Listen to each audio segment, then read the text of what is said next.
Some prototypes were bold, some were brilliant, but these were disasters from the start. Strange shapes, useless features, and ideas so ridiculous that it's a miracle anyone approved them. They were supposed to show the future of driving, but instead, they became embarrassing reminders of what happens when creativity goes completely off the rails. Buckle up, because today we're taking a look at the 15 dumbest car prototypes that should have never existed. Dear viewers, we have set a goal to reach 30,000 subscribers by the end of this year. With your support, we can make it happen, so don't forget to hit that subscribe button and join us on this journey. Thank you. The 1958 Edsel Ranger is perhaps the most infamous example in automotive history of how high hopes, massive marketing, and misplaced confidence can create a disaster of almost operatic proportions. When Ford introduced the Edsel brand in 1957 for the 1958 model year, it wasn't just launching another car, it was launching an entire sub-brand designed to fill the gap between Ford and Mercury. The company poured an astronomical amount of money into its development, around $400 million in 1950s dollars, a staggering sum, and promoted it as the revolutionary car of the future. Ads promised innovation, excitement, and a bold new direction for American automobiles. The name itself, Edsel, was chosen after Henry Ford's son as a tribute to family legacy and forward-thinking design. But instead of ushering in a bright new era, the Edsel, and particularly its entry-level Ranger model, became one of the most notorious failures the auto industry has ever seen. The trouble began the moment people saw it.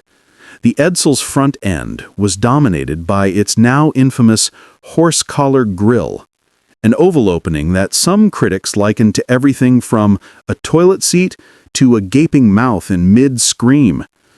Ford had envisioned it as a bold and distinctive design element that would make the car instantly recognizable from a distance. Unfortunately, it became recognizable for all the wrong reasons. Where contemporary cars flaunted wide, horizontal grilles that conveyed speed and power, the Edsel's vertical maw looked awkward, almost anthropomorphic, like the car itself was perpetually shocked, confused, or begging to be put out of its misery. One 1958 newspaper columnist quipped, "It looks like an Oldsmobile sucking a lemon," and that pretty much sealed its fate in the public imagination. Under the skin, the Edsel Ranger was not a terrible car in a mechanical sense. It was based largely on Ford components, using proven engines and frames, but Ford's attempt to disguise this fact led to bizarre and unnecessary complications. The Teletouch transmission, a push-button gear selector built into the steering wheel hub, was the worst offender. It was futuristic in theory, infuriating in practice. The mechanism often jammed or misfired, confusing even seasoned drivers. Owners joked that it felt possessed, with one dealer famously recounting a customer who shifted into reverse instead of drive and smashed his garage door before he even made it out of the driveway. Worse yet, the system's electronics were poorly protected from heat and moisture, leading to frequent short circuits and costly repairs. The Edsel's launch timing couldn't have been worse. It arrived in the fall of 1957, just as the American economy was slipping into recession. Buyers who had once been eager to spend money on flashy, futuristic designs suddenly wanted practicality and reliability instead. The Edsel, with its awkward looks, confusing features, and bloated price tags, seemed tone-deaf to the moment. Its promotional campaign, one of the most expensive in history, only amplified the embarrassment. Ford's executives had promised dealers a tidal wave of eager customers, but many showrooms reported that people came only to gawk and laugh.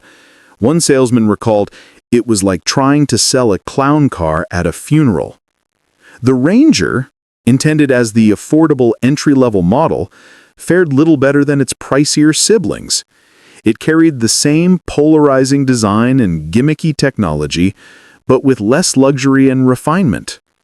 Buyers who might have chosen it over a Ford Fairlane found themselves repelled by the styling, while those willing to spend more went elsewhere, to Mercury, Oldsmobile, or Chrysler.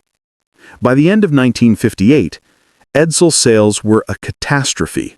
Ford had projected 200,000 units. They sold barely a quarter of that. Public reaction was brutal and immediate.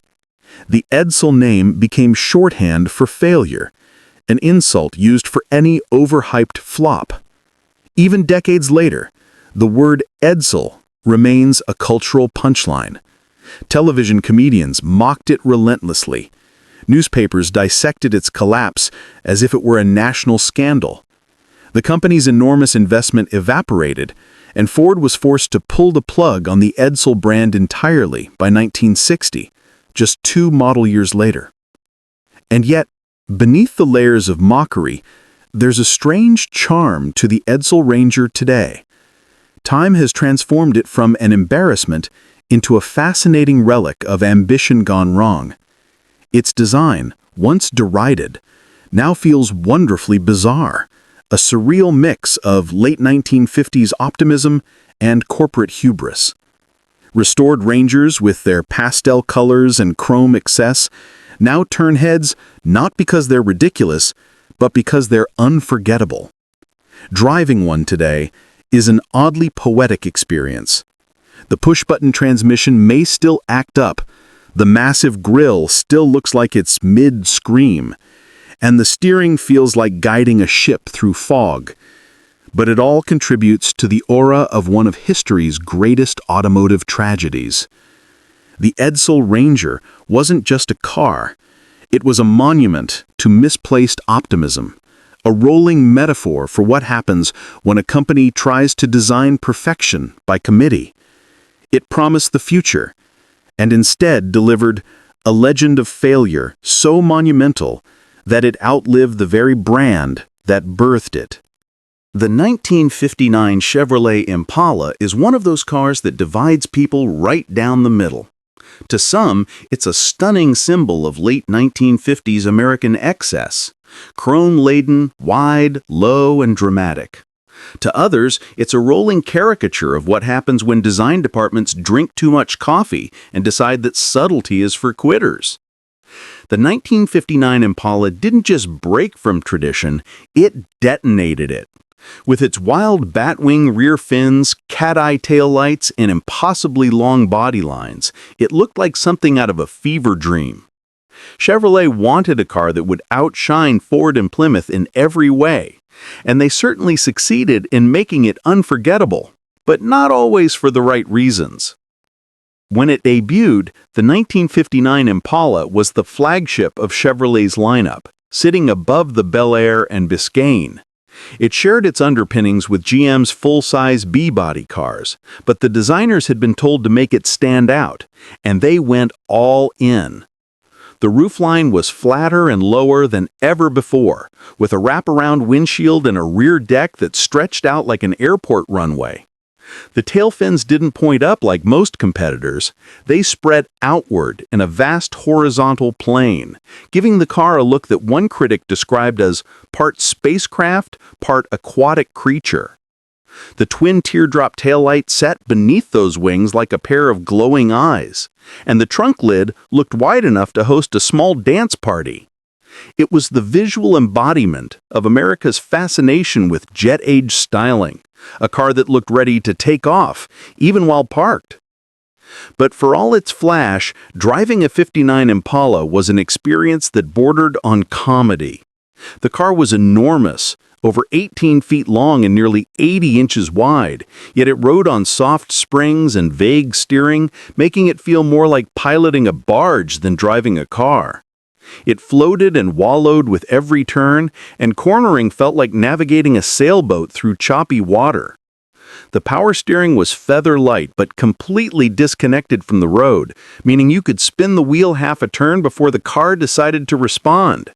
As one owner later joked, it handled like a mattress on roller skates. And then there was the suspension. Chevrolet marketed its jet smooth ride as a major advancement in comfort, but what that really meant was that the car rocked and swayed like a carnival ride. Hit a bump, and the rear end would bounce for what felt like miles. Try a sharp turn, and the body would lean so dramatically you'd think it was trying to take a nap. The Impala's sheer size also made it a nightmare in tight spots. Parallel parking one was an act of courage and patience, and many drivers found themselves creeping forward and backward endlessly, only to end up inches from the curb with their nerves frayed. Under the hood, Chevrolet offered a wide range of engines, from the mild 235 cubic inch straight six to the fire-breathing 348 cubic inch V8, available with up to 315 horsepower. That big V8 gave the Impala serious straight-line speed, but at the cost of fuel economy that could make a gas station owner grin. Owners joked that you could practically watch the fuel gauge drop when you floored it. One mechanic from the era quipped, "If you could pass a gas station without stopping, you weren't driving it right." Inside, the Impala was pure 1950s drama. Acres of chrome, two-tone vinyl seats, and a dashboard that looked like the control panel of a jukebox. Everything sparkled, from the door handles to the steering wheel horn ring. But while it looked glamorous, the build quality didn't always match the appearance. Panels rattled, trim came loose, and the rear fins, though beautiful, caught crosswinds like sails, making high-speed highway driving an unnerving experience. On a windy day, the car could wander across the lane as if possessed, and the driver had to keep correcting the wheel just to stay straight. But despite all of that, or perhaps because of it, the 1959 Impala has become one of the most beloved and iconic cars of its time. Its flaws make it fascinating. It's not just a car, it's a statement, an artifact from an era when Detroit dreamed big and worried about practicality later. Today, collectors prize them not for how they drive, but for what they represent. A time when America built cars with pure imagination, when design trumped reason, and when bigger, lower, and flashier was always better. Still, even fans admit that the Impala's handling was comically bad. One old-timer who restored his 59 put it this way: "It's gorgeous to look at, but driving it feels like stirring soup with a mop handle." The brakes were soft, the steering was loose, and the suspension turned every bump into an event. But when that long hood glistened in the sun and those wings spread out behind you, you didn't care. You felt like you were piloting a symbol of American optimism. Impractical, excessive, beautiful, and absolutely unforgettable. The 1957 Ford Fairlane 500 was meant to be the ultimate symbol of mid-century American confidence. Long, low, and gleaming with chrome, the kind of car you'd expect to see pulling up to a drive-in diner with Elvis blaring from the radio. Ford poured its heart into the styling, giving it sleek jet-age lines, dramatic fins, and a wide chrome grille that announced success from a mile away. It was billed as luxury you can afford, a blue-collar dream car that promised the refinement of a Lincoln without the price tag. And on the showroom floor, it certainly looked the part. But once those cars hit real American roads, reality set in. And the Fairlane 500 quickly proved that beneath its shiny surface lurked one of the most fragile, rust-prone, and frustratingly floaty rides of the 1950s. Ford built the 57 Fairlane on a brand-new chassis design, lower, longer, and wider than before, in a bid to outclass Chevrolet. For a brief moment, it worked. The car was beautiful, modern, and popular. In fact, 1957 was the year Ford outsold Chevy for the first time in decades. Buyers were dazzled by the Fairlane's dramatic two-tone paint schemes, wraparound windshields, and long, tapering tail fins. The Fairlane 500 trim was the top dog, loaded with chrome, elaborate interior fabrics, and optional features like a town and country radio that switched stations automatically. But while the marketing screamed luxury, the build quality quietly whispered disaster. Rust was the Fairlane's silent killer. The new body design included plenty of low, flat panels and hidden seams, perfect traps for moisture and road salt. The steel Ford used that year was notoriously thin and poorly treated, which meant these cars began rusting almost immediately, even in mild climates. Owners joked that you didn't wash your Fairlane to clean it, you washed it to see how much was left. A few unlucky drivers reported rust holes forming in the floor pans within 2 or 3 winters. In northern states, it wasn't uncommon for the rocker panels to disappear entirely before the car had even hit 30,000 miles. Then there was the suspension. Ford bragged about its new soft ride, but in practice it was like driving a trampoline on wheels. The car floated over bumps so dramatically that passengers often felt seasick. The body would bob and pitch for seconds after hitting even a small dip, and cornering felt like trying to balance a boat on a wave. Reviewers of the time praised its comfort on smooth highways, but once you hit uneven pavement, the Fairlane turned into a wobbly, unpredictable dance partner. One owner years later described it best. It didn't so much absorb bumps as rehearse gymnastics over them. The brakes didn't inspire much confidence either. Drum brakes were standard across the industry in those days, but Ford's system in 1957 had a particularly weak feel. Pedal travel was long, fade set in quickly under repeated use, and stopping distances were more of a rough estimate than a guarantee. Drivers learned to start slowing down well before they actually needed to, a sort of anticipatory braking ritual that became second nature. As one mechanic once joked, the 57 Fairlane's brakes worked on faith and prayer. Under the hood, things were better, at least on paper. The Fairlane 500 could be equipped with a range of engines, from the reliable 22 cubic inch inline-6 to the potent 312 cubic inch Thunderbird Special V8, which gave it some genuine performance. But even the V8 versions couldn't fully compensate for the car's spongy handling and squeaky suspension. The power-to-weight ratio wasn't bad, but it felt wasted in a chassis that behaved like a bowl of jelly at speed. Combine that with steering so loose you could turn the wheel a few inches before the car even responded, and the driving experience became more of an adventure than a pleasure. But inside, though, the Fairlane 500 was a vision of 1950s optimism. Gleaming aluminum trim, patterned seat fabrics, and colorful dashboards made every drive feel like a trip through a jukebox. Ford's designers clearly knew how to make a car look luxurious. The problem was keeping it that way. Trim pieces rattled, window seals leaked, and the doors sometimes sagged over time, especially as rust ate into the lower frames. Many owners fondly recall how gorgeous the car was when new, and how quickly that beauty turned to heartbreak once reality and humidity set in. Despite all its flaws, the 1957 Fairlane 500 remains a cultural icon. It perfectly captures the spirit of its time, the optimism of the post-war era, the obsession with style, and the belief that every American family could own something glamorous. Today, when you see one fully restored, with its sweeping fins glinting in the sun, and its massive chrome grille smiling like it just left a sock hop, it's easy to forget how much trouble these cars gave their owners. They've transcended their mechanical shortcomings to become symbols of an era when design and imagination ruled the roads. Still, anyone who's ever driven an original, unrestored Fairlane will tell you the truth behind the shine.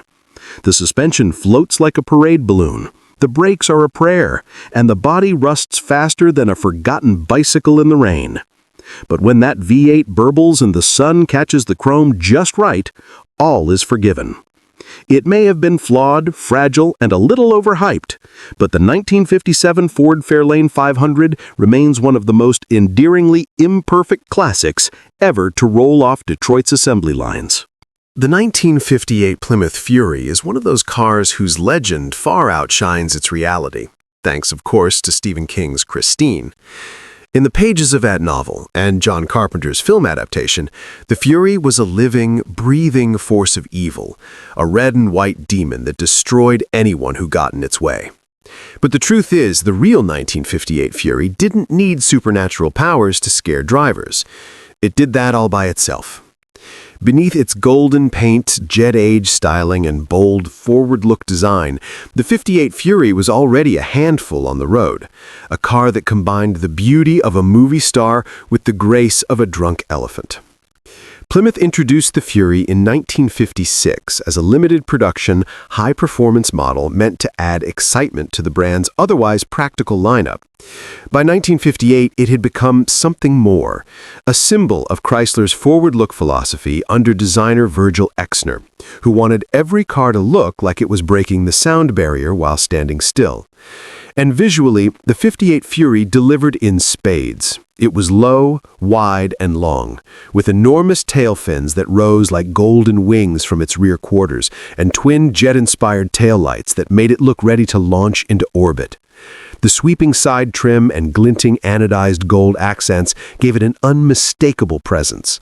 Park one next to anything else from the era, and it made even flashy Chevrolets look conservative. Under the hood, the Fury had serious power for its day.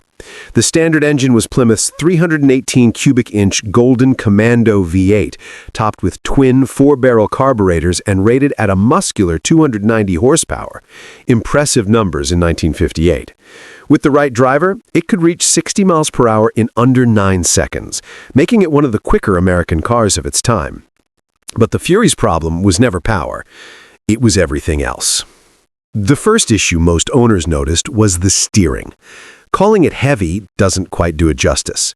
With manual steering, parking or low-speed maneuvering felt like an upper body workout designed by a sadist.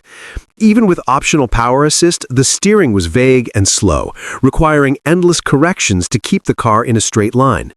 On winding roads, it was like trying to steer a sofa with a broomstick, delayed, imprecise, and exhausting. Many owners described the experience as fighting the car rather than driving it. Then came the brakes. Drum brakes on all 4 corners were the standard of the time, but Plymouth's setup on the Fury was especially underwhelming given the size and speed. The pedal was soft, the stopping distance long, and brake fade came quickly when descending hills or making repeated stops. One period review from Motor Trend noted that the Fury's brakes require a firm, confident foot and preferably a long, empty road ahead. Many owners quickly learned to leave plenty of room in traffic because stopping in a hurry simply wasn't part of the Fury's vocabulary. And the handling. Oh, the handling. The car's torsion bar front suspension and leaf spring rear setup gave it a smoother ride than older models, but smooth is not the same as stable. The car's body rolled alarmingly in corners, and the rear end tended to hop or slide unpredictably over rough pavement. The car's long overhangs and soft suspension made it feel like driving a giant waterbed on wheels. One mechanic from the 1960s described the Fury's road manners bluntly: "You didn't drive it, you aimed it and prayed." Despite these flaws, there was something intoxicating about the way the Fury looked and sounded. The dual-carb V8 had a throaty, commanding growl, and when the car cruised down a boulevard, it exuded confidence and power. People stared, kids pointed. It looked like success and speed and the American dream all rolled into one golden-finned missile. But that same dream could turn into a nightmare once you took it out on a twisty road or tried to stop suddenly. The interior, for its part, was pure 1950s glamour. Flashy gauges, gold trim, and sweeping lines that matched the exterior's drama. It was comfortable in a couch-like way, but the lack of lateral support made hard driving a test of endurance.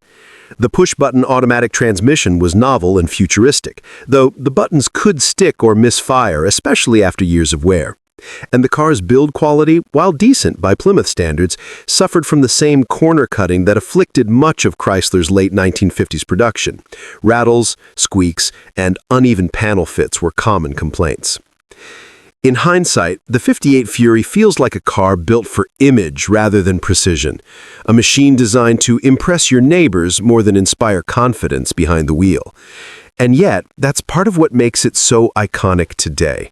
It's a rolling time capsule from an era when Detroit's designers ruled with imagination instead of restraint, when performance was measured in cubic inches, and glamour trumped handling.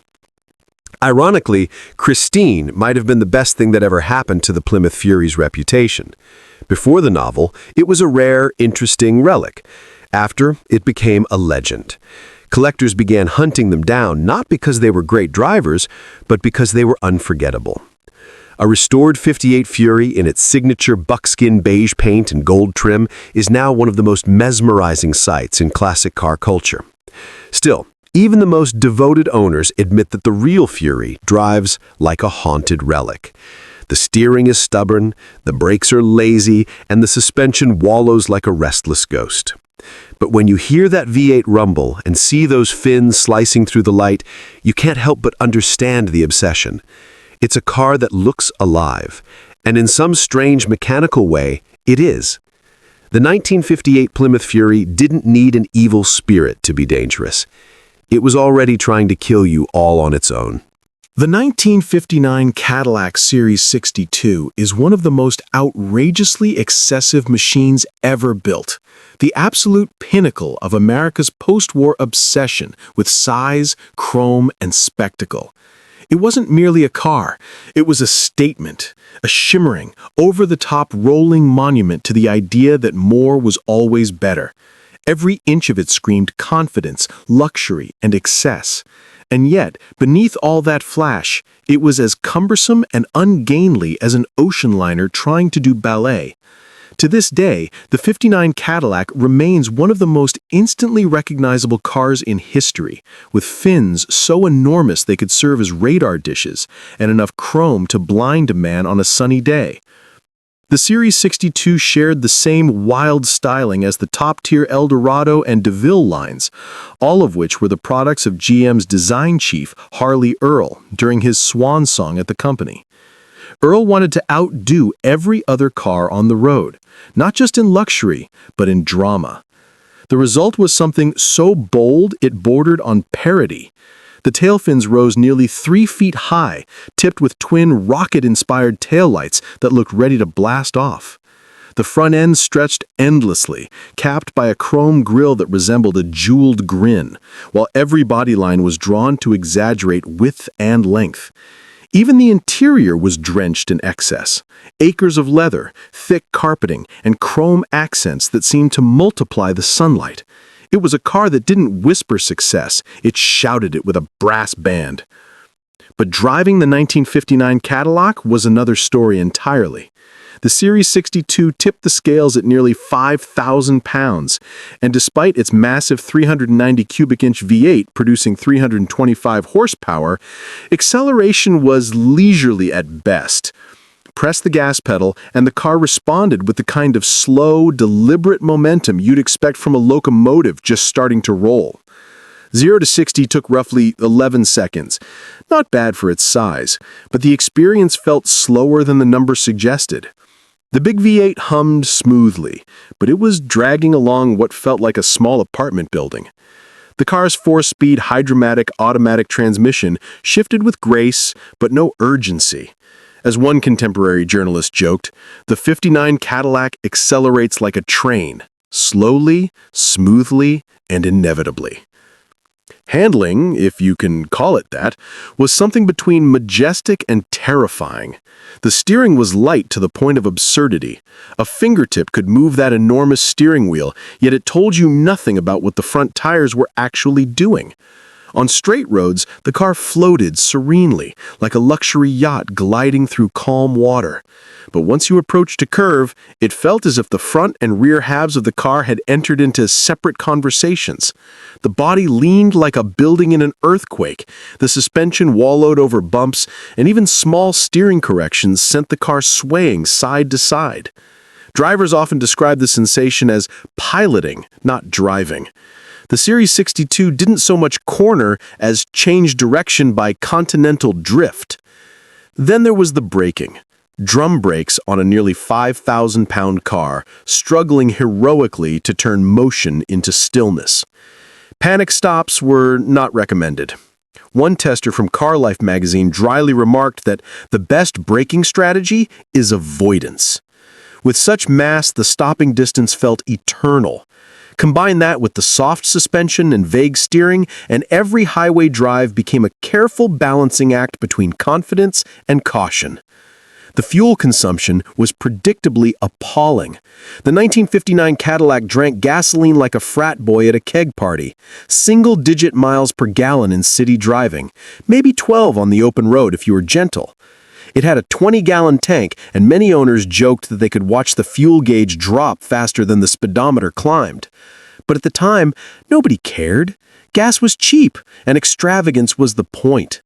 Driving a 1959 Cadillac wasn't about getting somewhere fast. It was about feeling like the king of the world while you took your sweet time doing it. Yes, it guzzled fuel like a jet engine. Yes, it handled like a cruise ship in a storm. And yes, its fins could probably slice low-hanging clouds. But when that massive chrome front end catches the light and that V8 hums with lazy confidence, the 1959 Cadillac Series 62 reminds you that sometimes bad taste can be glorious, especially when it's 18 feet long and shaped like a spaceship from a dream. The 1955 Chevrolet Bel Air is one of those cars that sits at the intersection of myth and metal, a machine forever frozen in the American imagination as the face of the 1950s. Everyone remembers the gleaming chrome, the two-tone paint, the jet-age fins, and the way it seemed to glow under the neon lights of a drive-in. But while nostalgia paints it as the birth of the American performance car, the truth is that the 55 Bel Air was more showboat than speedboat, a gorgeous cruiser that handled more like a refrigerator on roller skates than the sleek sports car Chevrolet's marketing wanted it to be. The Bel Air's arrival in 1955 was a huge deal for Chevrolet. After years of building sensible, dowdy cars, Chevy finally unleashed something that looked modern, young, and fast.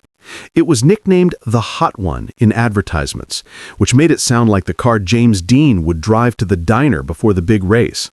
It had a crisp, low-slung body, a smiling chrome grille, modest tail fins, and optional two-tone color combinations that screamed optimism. Under the hood, the new 265 cubic-inch turbofire V8 gave buyers something they'd never had before in a mainstream Chevy: real V8 power. On paper, this was Chevrolet's leap into the modern era. But reality had other plans. The base Bel Air's handling was barely fit for anything beyond Sunday cruising. Its suspension was soft and wallowy, engineered for comfort, not control. Steering was slow, vague, and heavy, like turning the rudder on a tugboat. Body roll was dramatic enough to make passengers grab the dashboard in terror if you took a corner with any enthusiasm. Journalists at the time called it stable and comfortable, which was polite 1950s code for terrifying at speed. One owner, reminiscing years later, said driving my 55 Bel Air was like trying to dance with a drunk elephant. She was beautiful, but you had to give her space. The brakes weren't much help either. With drum brakes on all four corners, fading was common, especially when descending long hills or driving with a full load. And because power brakes were optional and not particularly effective, stopping distances were far from confidence-inspiring. This was a car that demanded you plan your braking early, very early, unless you wanted to experience what it felt like to turn your front fenders into sculpture. As for performance, even the new V8 didn't make it a racer. The base 162 horsepower version gave the Bel Air decent grunt, and the optional 4-barrel carb setup with 180 horsepower was impressive for the day.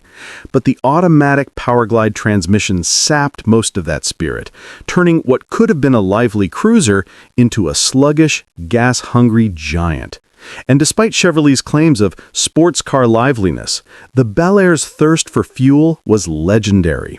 Even with gentle driving, it could drop below 10 miles per gallon, and that was before you turned on the heater, lights, or radio. Gas was cheap, but not that cheap. Still, it's impossible to talk about the 55 Bel Air without acknowledging why people fell in love with it. It wasn't about precision or performance. It was about style and freedom. The Bel Air captured the essence of mid-50s America. Clean lines, chrome optimism, and the promise of endless highways. It was the car your parents took to the drive-in. The one teenagers customized with loud exhausts and white wall tires. The one that made you believe you could drive forever. The Bel Air wasn't built for racetracks. It was built for cruising down Main Street, arm out the window, radio humming with Buddy Holly or Elvis Presley. Inside, the car was equally dazzling. Wide bench seats, upholstered in patterned vinyl, gleaming dash trim, and a steering wheel so big it could double as a dinner table. The ride was soft, serene, and eerily detached, the suspension soaking up potholes like a sponge. It wasn't a car that demanded attention. It lulled you into a kind of chrome-lined dream. For families, it was perfect. For drivers hoping to feel the road, it was a disappointment. But perhaps the biggest irony is how the '55 Bel Air became a cultural legend precisely because of its flaws. It was never really a performance car, but it became the foundation for America's obsession with them. Hot rodders discovered that its simple, lightweight frame and adaptable V8 could be modified endlessly. By the 1960s, the same car that once drove like a lazy cruiser was being stuffed with big block engines and 4-speed gearboxes, reborn as a genuine street monster. The '55 was reborn as the heart of the drag strip and the darling of custom builders everywhere. But strip away the nostalgia, the chrome, and the myth, and what's left is a car that was beautiful but deeply flawed. Its handling was sloppy, its fuel economy tragic, and its brakes underwhelming. It wasn't smart, it was emotional, a triumph of design and marketing over engineering precision. But maybe that's why it still matters. The 1955 Chevrolet Bel Air didn't need to be perfect. It just needed to make you believe you were living in a golden age. And for millions of Americans, it did exactly that. One old mechanic who restored his Bel Air in the 1980s said it best.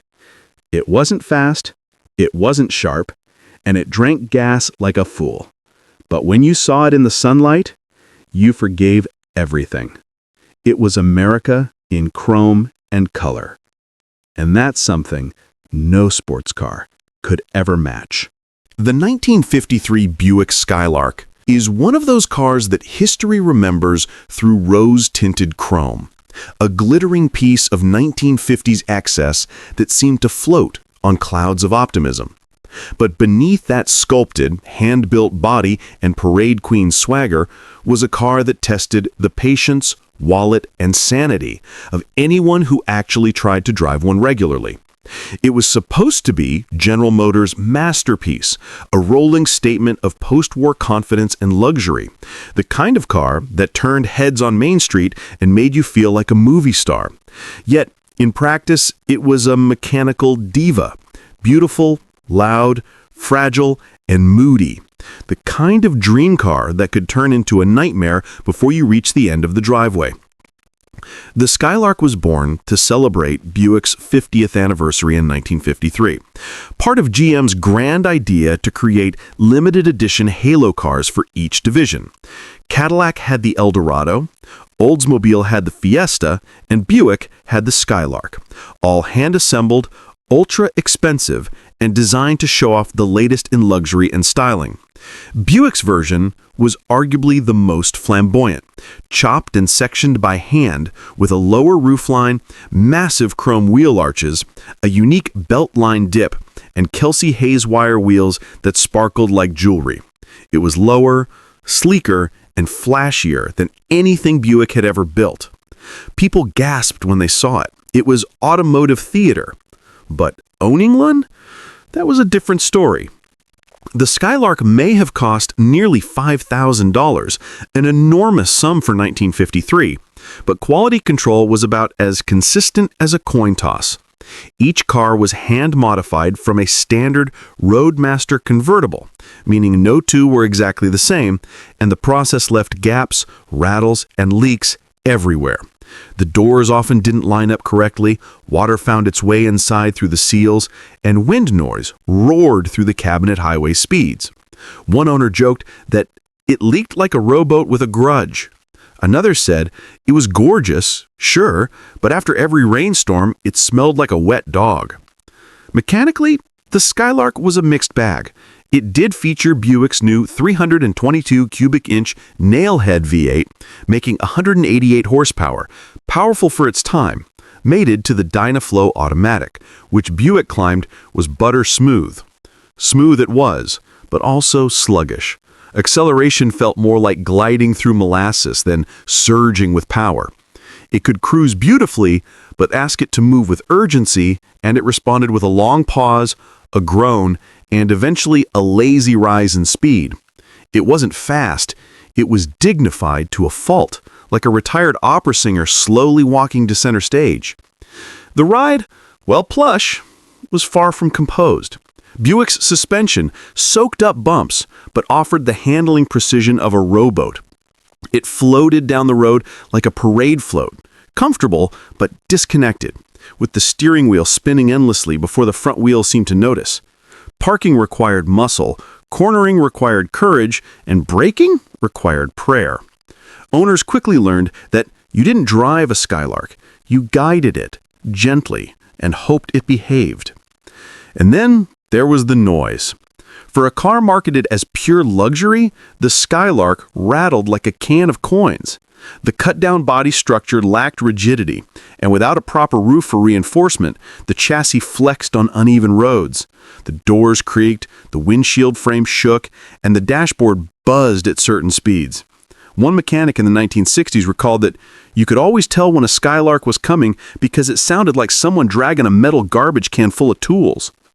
Despite all that, there's no denying the Skylark's visual magic. The proportions were dramatic, the detailing exquisite. From the wide chrome grille to the hand-rolled rear fenders and low-slung stance, it embodied the jet-age dream. Inside, the leather upholstery was soft and rich, the dashboard gleamed, and every switch and gauge felt crafted with care, at least until it started to loosen and rattle after a few thousand miles. It was an automobile meant to be admired more than driven, photographed more than parked.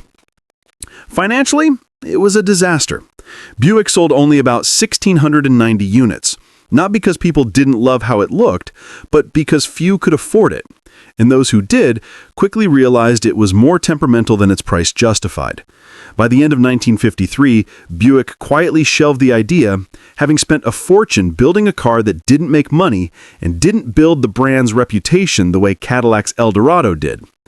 Yet, with the passage of time, all those flaws faded into the background, and the Skylark became a legend. Collectors today adore it precisely because of its rarity and excess, the hand craftsmanship, the design, the sheer audacity of it.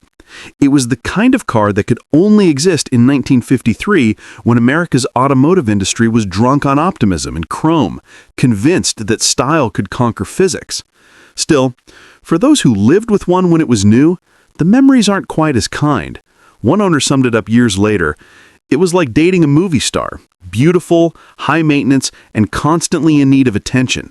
But when the sun hit that paint and the engine purred, you forgave everything. The 1953 Buick Skylark was not a car for the practical. It was a statement, a loud, leaky, rattling, breathtaking statement that beauty sometimes comes with a price. And in this case, that price was sanity. The 1956 Dodge Coronet is one of those cars that history mostly forgets. A middle-of-the-road vehicle that tried to look respectable without attracting too much attention, and largely succeeded by being forgettable. Dodge positioned it as a reliable, affordable full-size car in the mid-1950s, a step above the entry-level Plymouths, but far below the flash of Chrysler's own DeSoto line. On paper, it had all the ingredients for a solid American car, a sturdy frame, optional V8 power, and a styling language that nodded toward the jet age without going overboard. But in reality, the 56 Coronet was the automotive equivalent of beige wallpaper. Perfectly functional, but almost aggressively bland. a car that could quietly exist on any street without making anyone turn their head. The Coronet came in several trims, including the Base, Deluxe, and the top-of-the-line Custom, with body styles ranging from sedans to two-door coupes.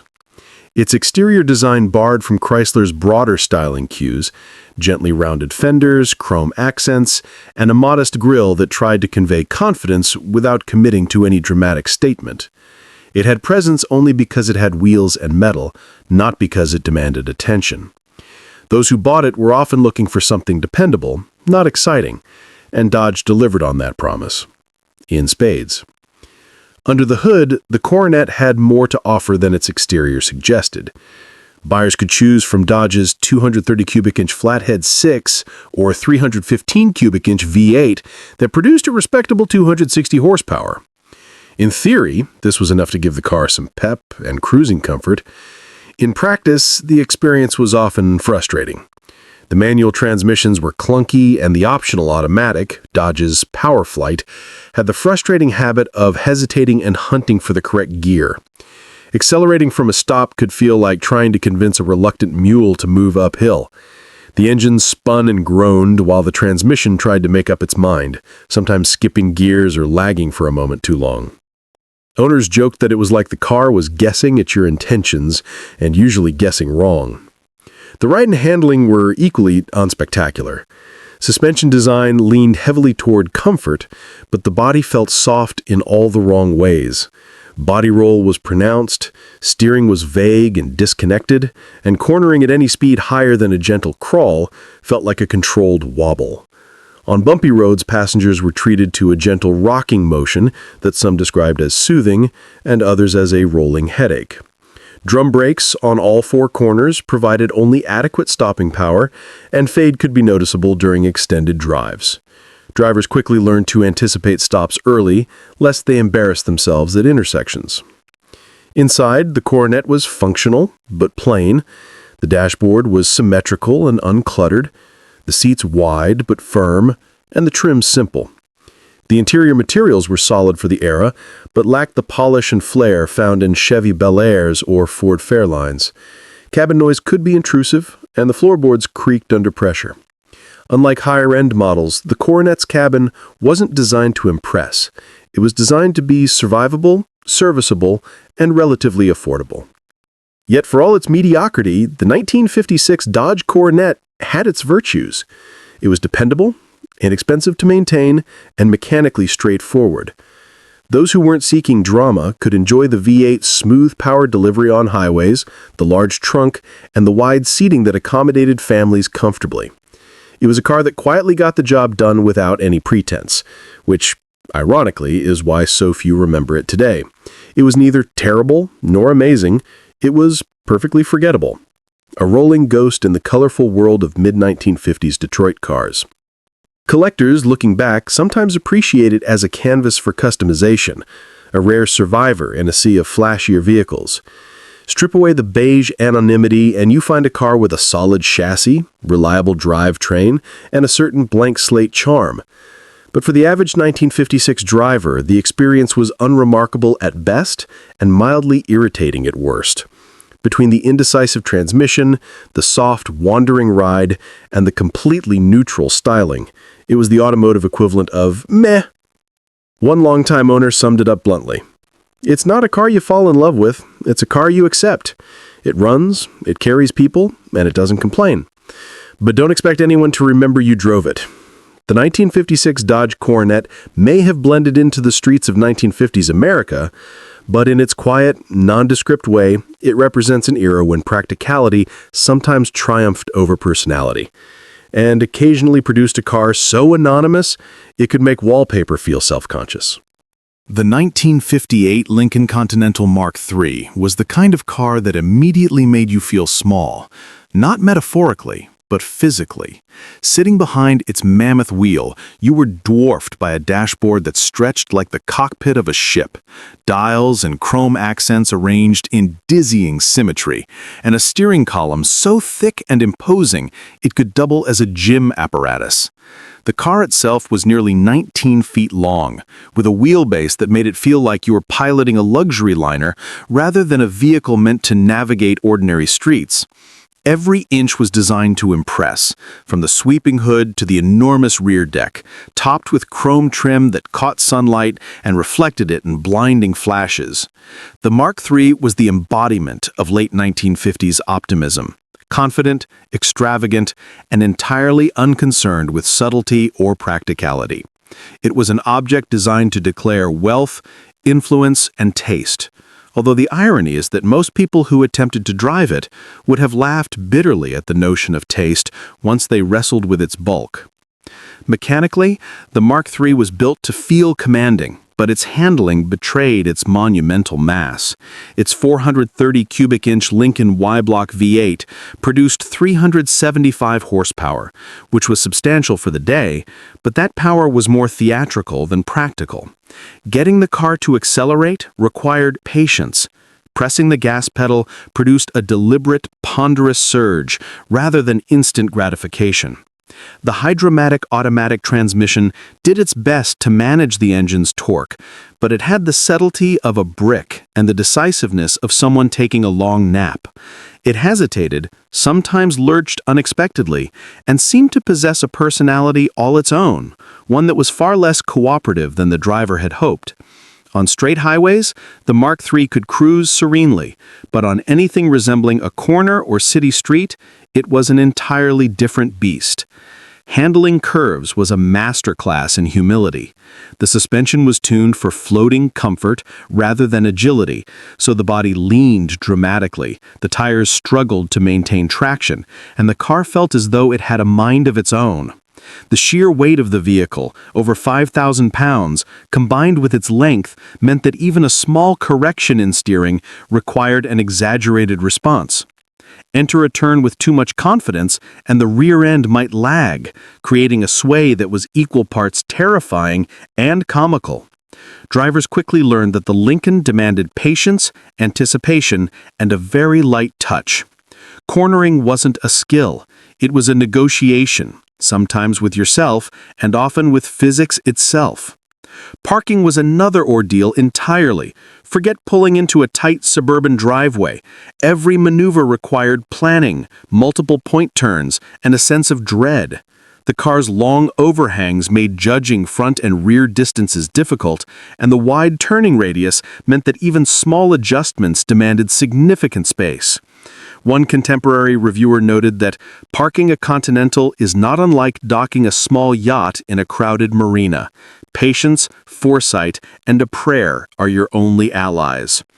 City streets were practically off-limits unless you were prepared to double or triple park, and curb hugging became an extreme sport. The brakes were competent but modest, drum brakes being standard across the industry, but they were always playing catch-up with a car that weighed more than many small houses. Panic stops were not recommended, and a full-hearted attempt to stop quickly could result in drama both audible and physical as the suspension compressed and the tires protested. Drivers learned that stopping gracefully required foresight, planning, and perhaps a minor ritual involving deep breaths and mental preparation. Inside, the Mark III was the epitome of 1950s luxury. Seats were wide and soft enough to feel like resting on a mattress stuffed with clouds. The rear cabin offered legroom that could rival a modern limousine, and a dashboard gleamed with chrome, switches, and instrument clusters that suggested a degree of sophistication only achievable by people with very deep pockets. Every surface was padded, upholstered, or polished, and the combination of the vast interior and plush seating created an almost surreal sensation of floating over the road. Yet that same luxury contributed to a sense of disconnection. You could feel entirely removed from the pavement, the tires, and even the act of driving itself. You weren't commanding the car in a tactile sense, you were being carried, gently, like a monarch on a sedan throne. The Mark III's fuel consumption was predictably prodigious. Its 430 cubic inch V8 demanded gallons at a rate that modern sensibilities would consider reckless. Yet, in the 1950s, gas prices were low enough that most buyers barely noticed. Still, even then, filling the enormous tank could induce mild panic in frugal household accountants. The car seemed to eat fuel for breakfast, lunch, and dinner, and long trips were a strategic affair that involved stops not for convenience, but for necessity. Despite all these drawbacks, the Continental Mark III was an instant symbol of status. It didn't need to be nimble or efficient, it needed to be seen, and it accomplished that task with aplomb. The massive chrome grille alone could dominate any street, while the elongated tail fins and expansive trunk created a silhouette that has remained etched in automotive memory for decades. It was the sort of car that, when it passed by, prompted pedestrians to pause, children to point, and neighbors to sigh in envy or disbelief. Owners and enthusiasts today still praise the Mark III for its sheer presence, despite acknowledging the physical and mental effort required to pilot it. One collector famously commented, "You don't drive a 1958 Lincoln Continental Mark III. You exist inside it, and it carries you through space like an imperious cloud of steel and leather." That sums it up perfectly. A vehicle whose majesty is undeniable, whose handling is challenging, and whose luxury is so extreme that it becomes almost comical. In the end, the 1958 Lincoln Continental Mark III wasn't just a car. It was a statement, a monument, a challenge to anyone daring enough to call themselves its driver. It punished impatience, mocked haste, and demanded respect. But if you surrendered to its scale, embraced its quirks, and reveled in its audacity, it rewarded you with an experience no ordinary car could ever offer. It was luxury, spectacle, and absurdity rolled into one. A vehicle that remains unforgettable, not for its practicality, but for its unapologetically over-the-top ambition. Driving it required stamina, patience, and a sense of humor, because the Mark III was not just a car you owned, it was a lifestyle, an event, and sometimes a very gentle kind of punishment. The 1954 Oldsmobile 98 is one of those cars that promises more than it can deliver. A vehicle that wanted to be modern, exciting, and rocket-powered, but mostly succeeded at being big, heavy, and painfully sedate. Marketed as part of Oldsmobile's Rocket 88 lineage, it inherited the 88's performance-oriented reputation, but the 98 was its larger, more luxurious sibling, designed to impress with size and chrome rather than quickness or agility. At nearly 18 feet long, its proportions screamed prestige, authority, and comfort. Yet behind the polished grille and sweeping tail fins lurked a car that handled like a sofa with wheels and accelerated like it had spent the day napping in the sun. Oldsmobile pitched the 98 as the pinnacle of their mid-1950s lineup, a blend of luxury, technology, and performance. The Rocket 324 cubic inch V8 was designed to deliver power and excitement, but in reality, its performance was more modest than the name suggested. With 160 to 200 horsepower, depending on the version, it could propel the 98 at a leisurely pace. Acceleration was polite, predictable, and often underwhelming. Press the gas and the car responded after a thoughtful pause, as if consulting an internal committee about whether it was actually ready to move. Owners often joked that it felt like coaxing a lawnmower to start after a long day. It eventually complied, but not without protest. Handling was a study in gentle surrender. The 98's long wheelbase and soft suspension meant that cornering produced exaggerated body roll, and even minor steering corrections seemed almost futile. On smooth, straight roads, it floated gracefully, the kind of ride that lulled passengers into a dreamy state. But hit a curve, and the sensation was less excitement and more a slow, rocking wobble, as if the car were reminding you that it had absolutely no interest in agility. Drum brakes on all four corners offered only adequate stopping power, requiring drivers to anticipate stops far earlier than they might have expected.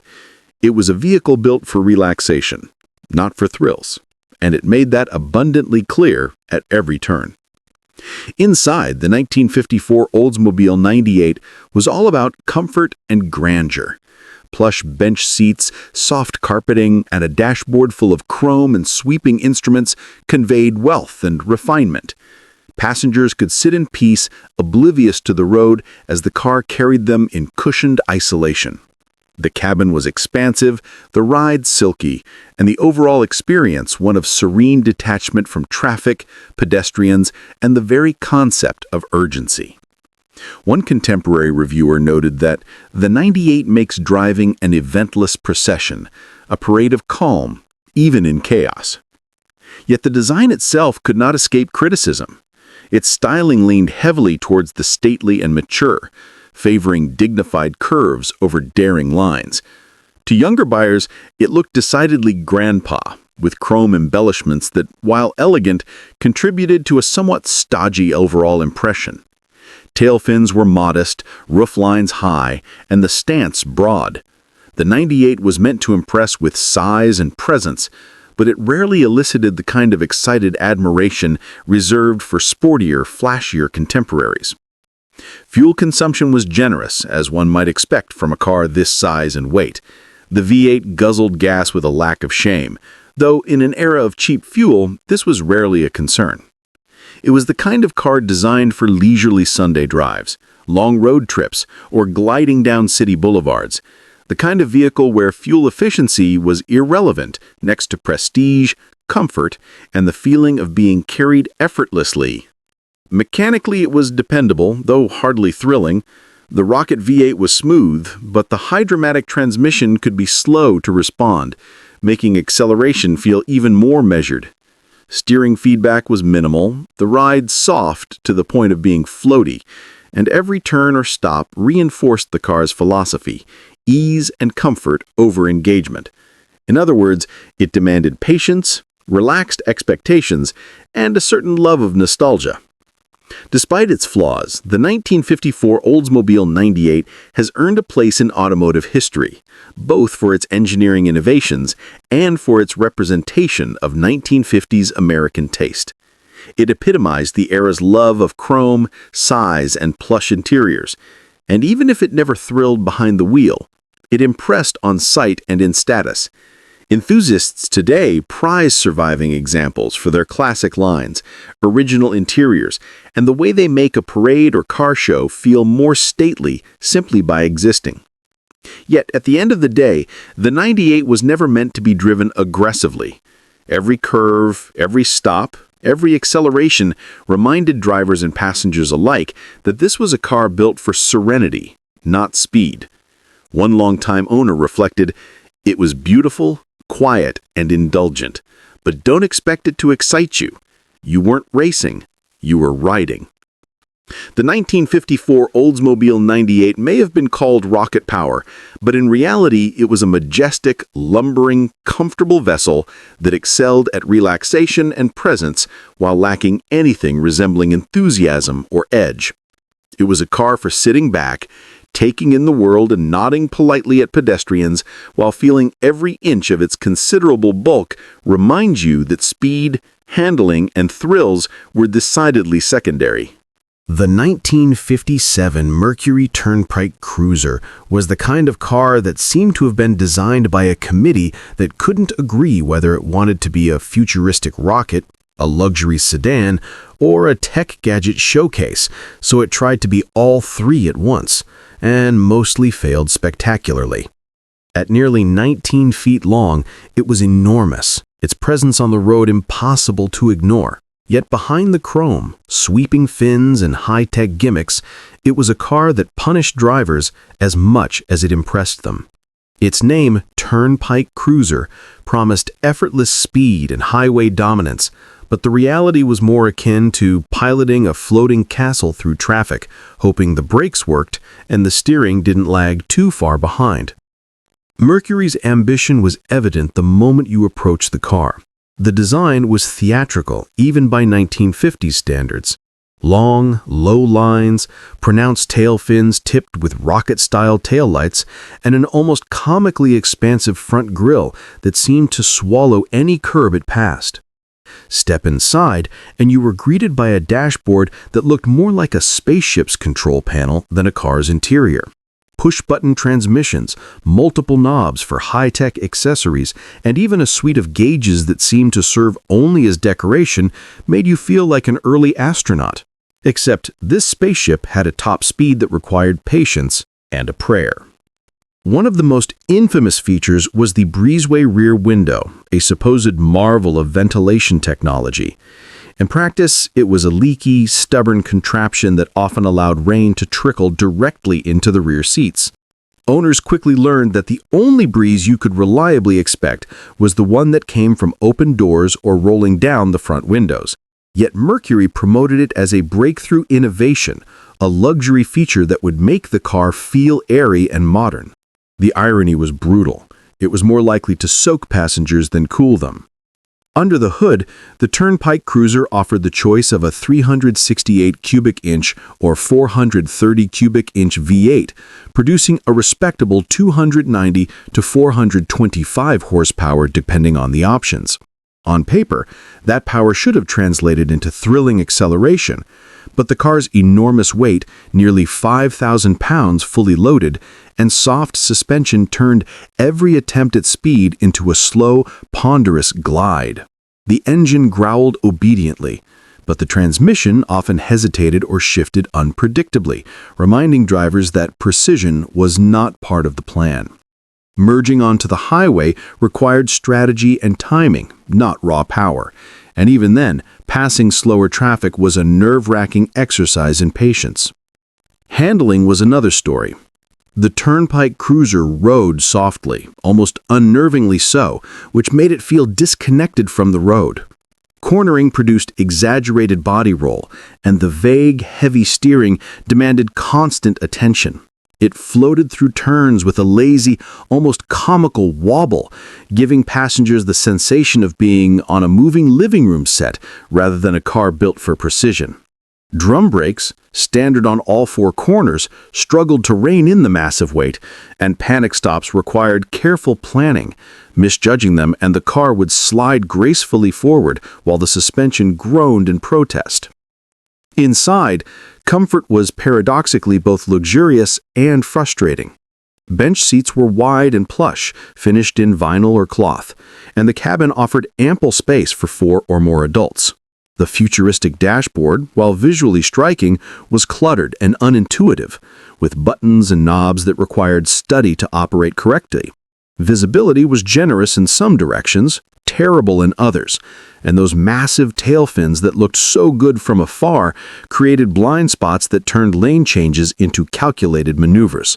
Driving a Turnpike Cruiser was a lesson in patience, spatial awareness, and humility. Fuel consumption was predictably gluttonous. Even with the smaller V8, the Turnpike Cruiser drank gasoline as though it were water, and long trips required careful planning to avoid multiple stops at gas stations. Yet, in an era of cheap fuel, few owners complained. The car's ostentation and perceived status far outweighed concerns about efficiency. Despite its flaws, the Turnpike Cruiser was undeniably iconic. It captured the jet age imagination, represented the peak of Mercury's design ambition, and has endured as a symbol of 1950s American excess.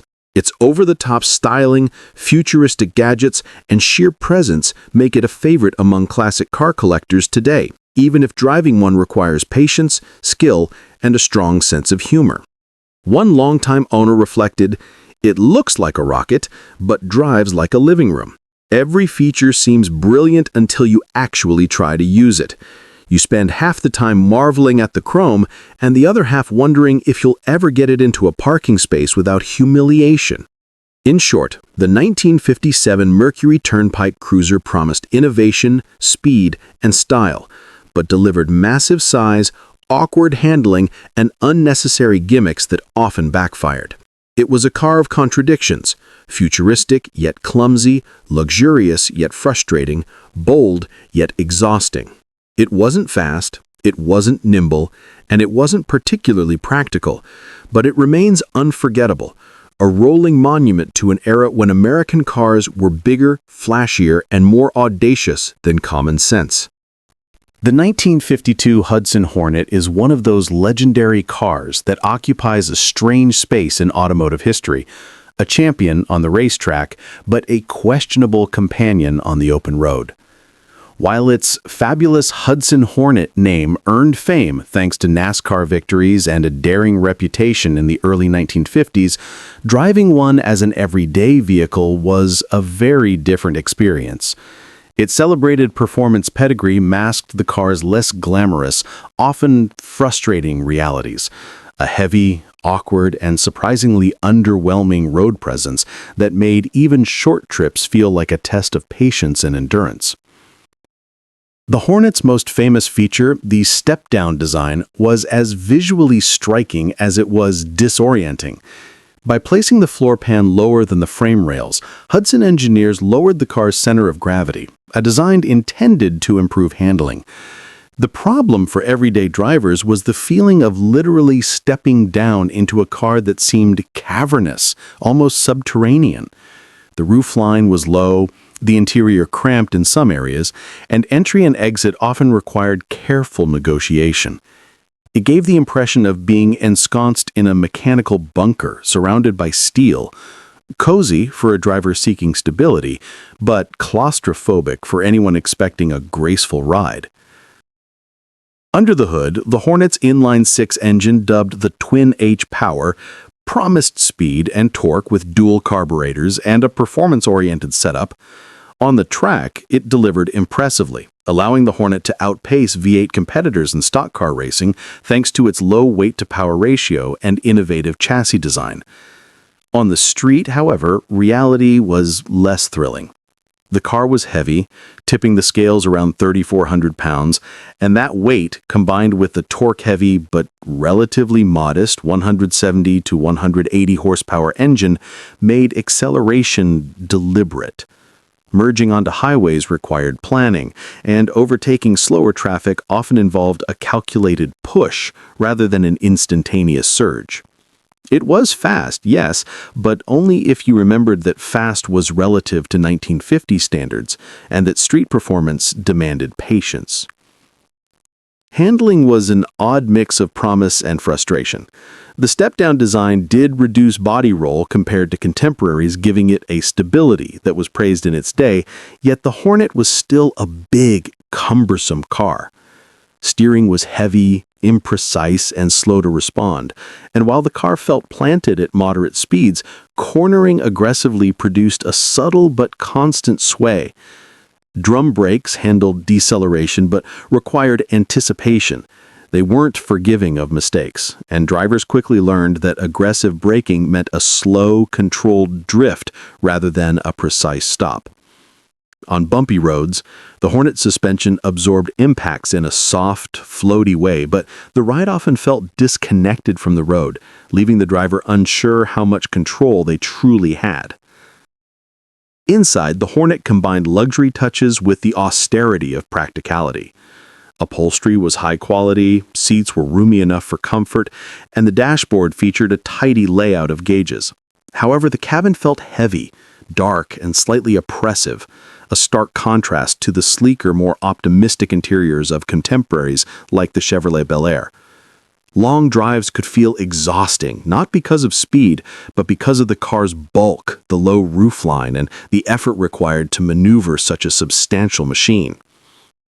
Styling, while iconic today, was polarizing even in its era.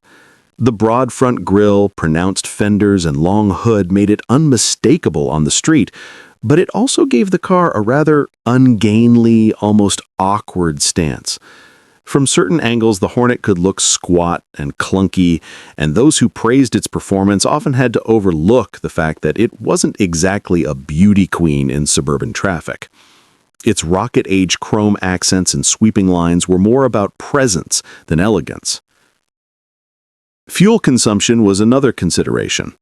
While not outrageously thirsty compared to large V8 competitors, the Hornet's weight and inline-six demanded more fuel than a smaller, lighter car.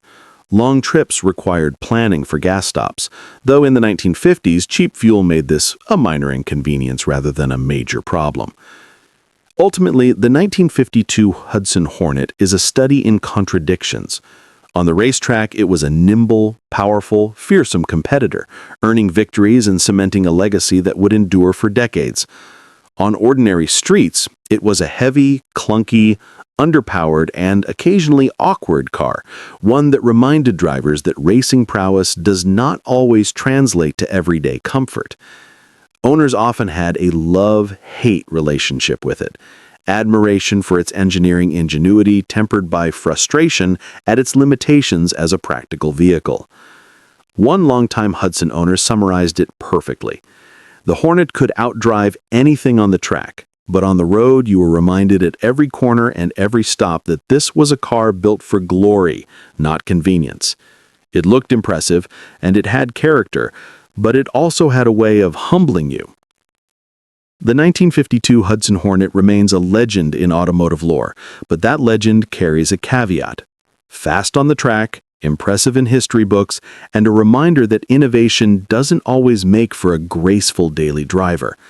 It was a car of contrasts, revered by racers, tolerated by commuters, and forever remembered as a mechanical marvel trapped in a body that could intimidate and frustrate in equal measure. The 1951 Studebaker Champion is not merely a car. It's a statement, a curiosity, and for many, a polarizing artifact of post-war American optimism. Its very existence tells a story of a company willing to take enormous risks in design and engineering at a time when the Big Three, Ford, Chevrolet, and Chrysler, were dominating the market with more conventional vehicles. Studebaker's approach was audacious. Why simply produce a car that blends in when you could create a vehicle so singular that it immediately announces itself to anyone within a half-mile radius? The result was the Champion, a car that looks as if someone had sketched it after seeing a rocket on the horizon and reading a few science fiction magazines. The signature bullet nose front end, which tapers like the point of a missile, was designed to signify speed, modernity, and forward-thinking style. Yet it often came across as bewildering or even slightly aggressive to contemporary eyes. Small children recoiled, adults squinted skeptically, and neighbors whispered behind their curtains about what they were seeing on the street. To many, it was simultaneously fascinating and confounding, a car that forced you to pay attention whether you wanted to or not. The design of the Champion wasn't merely cosmetic, it was an integral part of the car's engineering philosophy. Its step-down construction meant that the passenger compartment sat lower than the frame, improving handling by lowering the center of gravity. This was a remarkable engineering innovation at the time, giving the Champion a more planted feel compared to higher-riding competitors. In theory, this made the car nimble and stable for cornering. In practice, the sensation of climbing down into the cabin often left passengers feeling as though they were entering a subterranean chamber. The interior was enveloping, almost bunker-like, with curved dashboards, integrated instrument panels, and upholstery that felt protective but a little confining. For everyday driving, it was slightly disorienting. The low seating made sightlines unusual, particularly when navigating city streets or crowded intersections. Yet for those who valued engineering ingenuity and unconventional style, it added to the mystique and charm of the car. Under the hood, the 1951 Studebaker Champion was powered by the now legendary Rocket inline-six engine, available in 170 or 180 horsepower variants. For its time, the power plant was advanced, with dual carburetors in the twin-H power setup providing competitive performance in racing and stock events. On the racetrack, the Champion was a star, taking advantage of its low weight, aerodynamic shape, and torquey engine to beat competitors twice its size. Street driving, however, exposed the limits of the package. While the engine offered smooth, steady power, it required patience and careful throttle modulation to merge into traffic effectively or accelerate on inclines. The transmission, whether manual or overdrive automatic, felt deliberate, sometimes sluggish, and rarely offered the instantaneous responsiveness that might have been expected from the car's rakish appearance. Drivers quickly learned that the Champion rewarded foresight, not aggression. Handling, while superior to many contemporaries due to the step-down design, had its quirks. The car was lighter than many competitors, but its weight distribution was still unusual, and the long front end sometimes felt top-heavy. Steering required attention, as the car's low stance combined with its bullet nose front made tight maneuvers an exercise in anticipation. The suspension was soft, providing a floating, almost dreamlike ride over smooth roads, yet bumpier surfaces reminded occupants that the Champion was no limousine. Subtle rattles, creaks, and a pronounced body sway were constant companions. Drum brakes offered only moderate stopping power, and quick maneuvers required a delicate hand to prevent unsettling the car's equilibrium. It was a paradoxical combination: light, innovative, and capable, yet also awkward and occasionally unnerving for the uninitiated. Inside the cabin, Studebaker attempted to blend futuristic styling with practicality. Bench seats were wide and padded for comfort, and the interior had a sense of craftsmanship that belied its modest price. Chrome trim and sweeping lines on the dashboard suggested sophistication, while practical touches like storage compartments and easily reachable controls made the car usable in daily life. Yet the design's boldness sometimes clashed with functionality. Instrument placement, sight lines, and interior space were not optimized for convenience, leaving the driver perpetually aware that they were piloting something unconventional. Windows, door handles, and controls often required a careful touch, reminding owners that innovation sometimes came at the expense of ergonomic simplicity. Fuel efficiency, by contrast, was one area where the Champion excelled relative to larger contemporaries. Its small, high-output six-cylinder engine consumed far less fuel than the V8s dominating the market, making it attractive to budget-conscious buyers in an era of suburban expansion and long commutes. Maintenance was straightforward, thanks to the engine's simplicity and the company's attention to durable components, yet it still required an owner willing to embrace a vehicle that was eccentric in both design and performance. Public reception at the time was as divided as the car's styling. Some enthusiasts and forward-thinking drivers admired Studebaker's courage and ingenuity, praising the Champion's advanced engineering and distinctive look. Others were bewildered, confused by the radical styling, skeptical of its practicality, and dismissive of its racing-inspired features, which seemed overkill for ordinary commuting. Dealers often struggled to sell it to more conservative buyers, and many families opted for safer, more conventional models that required less adaptation to live with. Yet, despite these contradictions, the 1951 Studebaker Champion earned an enduring place in automotive history. Its daring design, engineering innovations, and presence in early stock car racing cemented its status as both an icon and an oddity.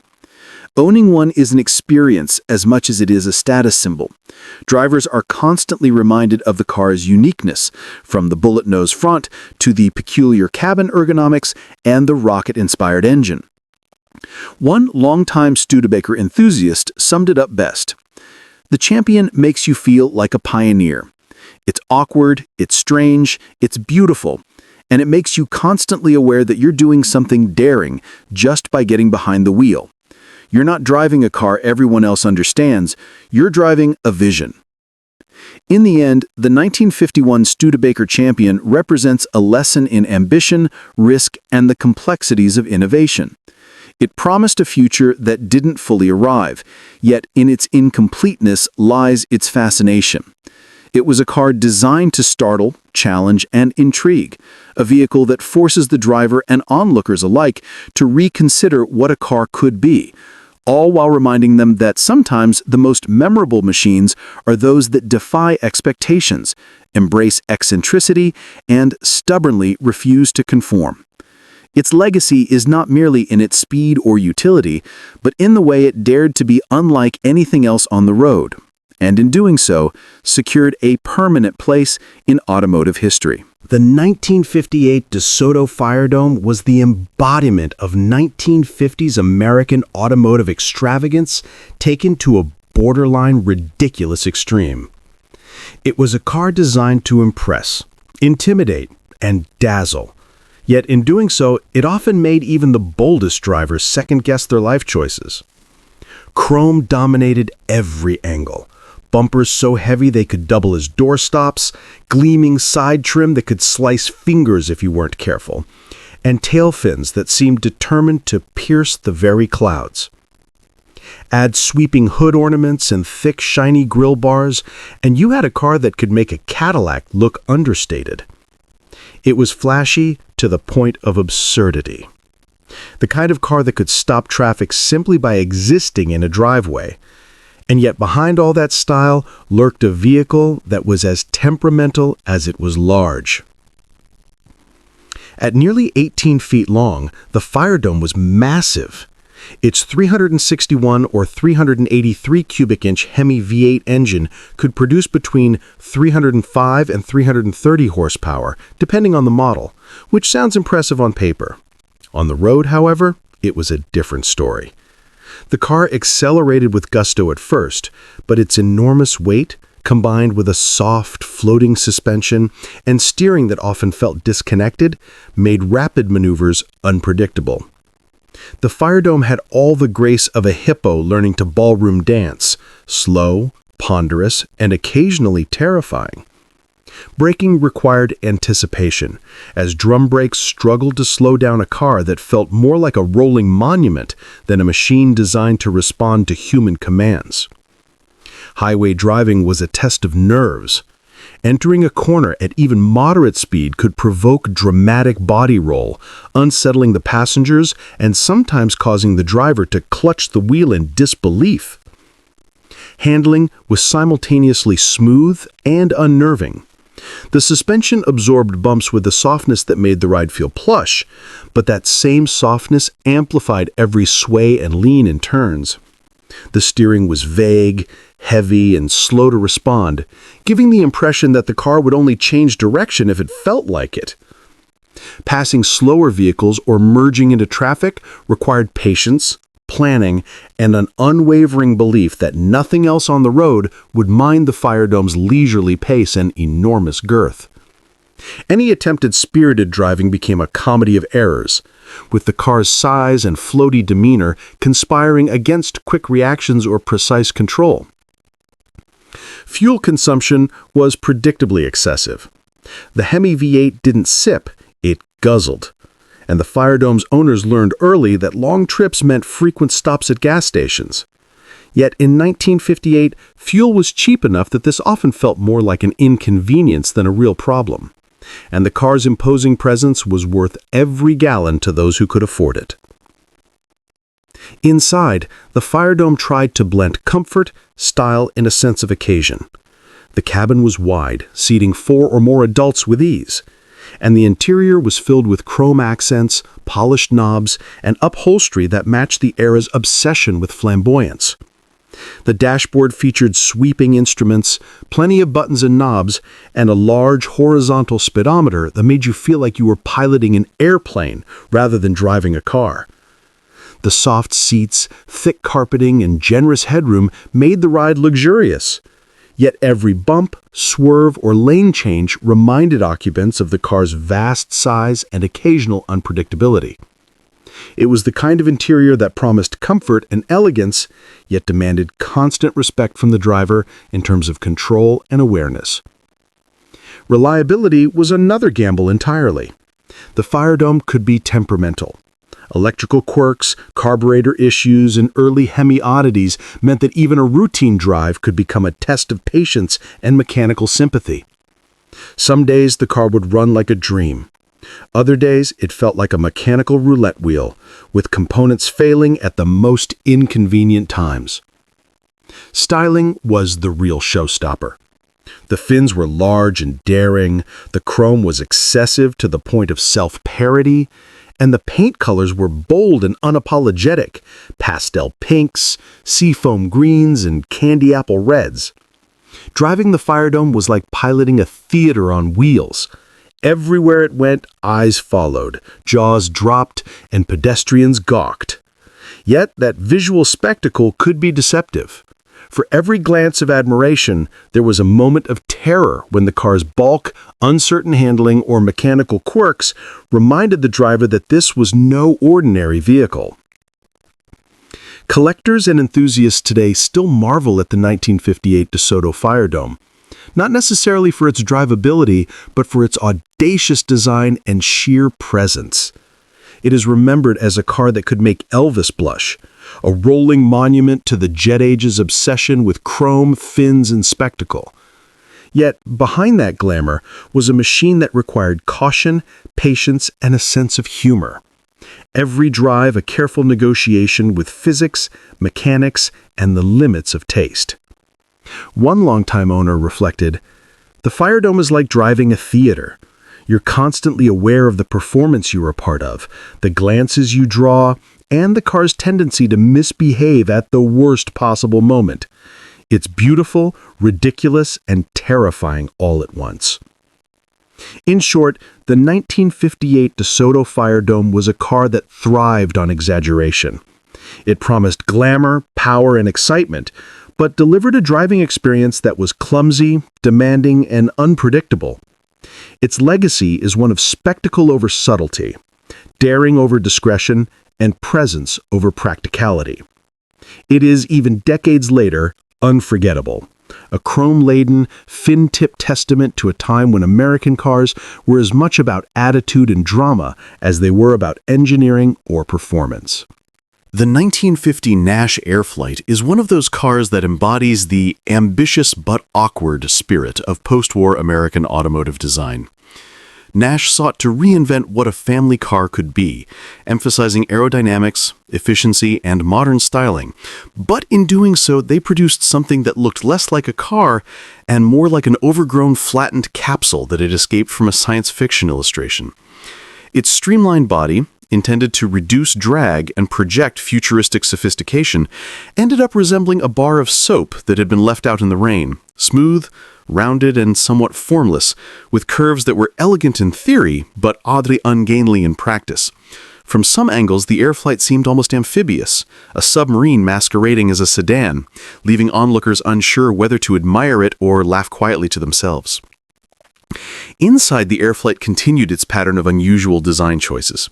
The cabin was surprisingly spacious for a car of its time, but the ergonomics were quirky at best.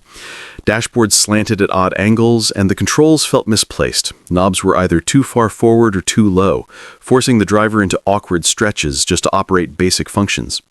Windows, intended to give a sense of openness and light, had a tendency to fog in humid conditions, obscuring vision and making driving in the rain a near-constant challenge. Seats were firm, lacking the cushioning found in rival sedans, and the strange sloping roofline meant taller passengers often had to slouch to avoid banging their heads. Long drives were a test of patience, requiring constant adjustment of seating, mirrors, and ventilation to maintain any semblance of comfort. Under the hood, the Airflyte was modestly ambitious. Its flathead six-cylinder engine offered adequate power for city commuting and casual cruising, but could feel sluggish when fully loaded or climbing inclines. Acceleration was deliberate, almost contemplative, and highway merging required careful planning. The 3-speed manual transmission, though sturdy, could feel imprecise and reluctant, leaving drivers constantly aware that they were not piloting a responsive sports car, but a heavy, streamlined vessel that preferred calm, predictable speeds. The suspension, soft yet unrefined, absorbed bumps in a floating, almost submarine-like manner, giving passengers the sensation of gliding through water rather than traveling on pavement. Every turn reminded drivers that momentum was not their ally, and aggressive maneuvers often resulted in exaggerated body roll that could unsettle both car and occupants. Fuel economy, however, was a relative bright spot. Nash marketed the Airflyte as efficient, and for the era, its modest 6-cylinder engine achieved surprisingly decent miles per gallon. This appealed to families looking for a practical, futuristic car that wouldn't hemorrhage gas while navigating suburban streets or longer trips. Yet efficiency did not erase the car's quirks. Handling, visibility, and interior layout all demanded tolerance and a sense of humor from its drivers. Styling, though praised in advertisements, was polarizing in reality. The teardrop shape and smooth contours made the Airflyte visually distinct, but the low-slung, streamlined aesthetic often came across as awkward in daily life. The rounded nose, integrated fenders, and smooth roofline were intended to evoke progress and modernity, yet they created a vehicle that seemed almost alien compared to boxier contemporaries like the Chevrolet Fleetline or Ford Custom. Its proportions were unusual, long and low, but with a squat, compact stance that made it appear simultaneously stretched and compressed. The result was a car that, while undeniably memorable, often drew puzzled glances and bewildered commentary from casual observers. Mechanical reliability was generally solid, reflecting Nash's reputation for engineering durability, but the car's unconventional design meant that repairs could be unusual and occasionally challenging. Accessing the engine, adjusting controls, or replacing parts often required extra effort or creativity, making maintenance a small adventure in itself. Drivers learned to be patient, cautious, and resourceful, embracing the idiosyncrasies that came with owning a vehicle that boldly diverged from the norm. Despite these limitations, the 1950 Nash Airflyte occupies a special place in automotive history.